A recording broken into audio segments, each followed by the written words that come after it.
ગુવાહાટીના સામાન્ય મધ્યમવર્ગીય કોળી સમાજ પરિવારનો યુવાન આર્મીમાં અગ્નિવીરની ટ્રેનિંગ પૂર્ણ કરી પરત ફરતા ભવ્ય સામૈયા કરાયા.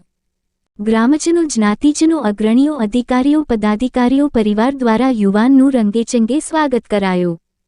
પાન બીડીની નાનકડી દુકાન ચલાવતા હિતેશ ડાકી અને જમણવારના રસોડામાં કામ કરતા રંજનબેનના પુત્ર સાવન નાની ઉંમરથી દેશ સેવામાં જોડાવાની ખેવના ધરાવતો હતો. આર્મી અગ્નિવીર ભરતીમાં લેખિત અને શારીરિક બંને પરીક્ષા પાસ કરી ભોપાલ ખાતે 6 મહિનાની ટ્રેનિંગ પૂર્ણ કરી આજે માદરે વતન આવતા જવાનના ભવ્ય સ્વાગત સામૈયા કરાયા. આર્મીના અગ્નિવીરના યુનિફોર્મમાં આજે શહેરમાં આવી પહોંચતા શહેરના અગ્રણીઓ, આગેવાનો તથા જ્ઞાતિજનો દ્વારા તેમનું સન્માન કરવામાં આવ્યું હતું. આ પરિવાર રામદેવ પીરમાં આસ્થા ધરાવતો હોય તેમના પાઠ અને પ્રસાદનું પણ આયોજન કરવામાં આવેલ. આ યુવાનના આગમન સમયે શહેરના દેશભક્તિનો માહોલ છવાયો હતો. રિપોર્ટ પ્રતાપ સિસોદિયા.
ડાકી સાવન, હું 6 મહિના ભોપાલ ખાતે આર્મીની ટ્રેનિંગ પૂર્ણ કરીને વતન પરત આવી રહ્યો છું.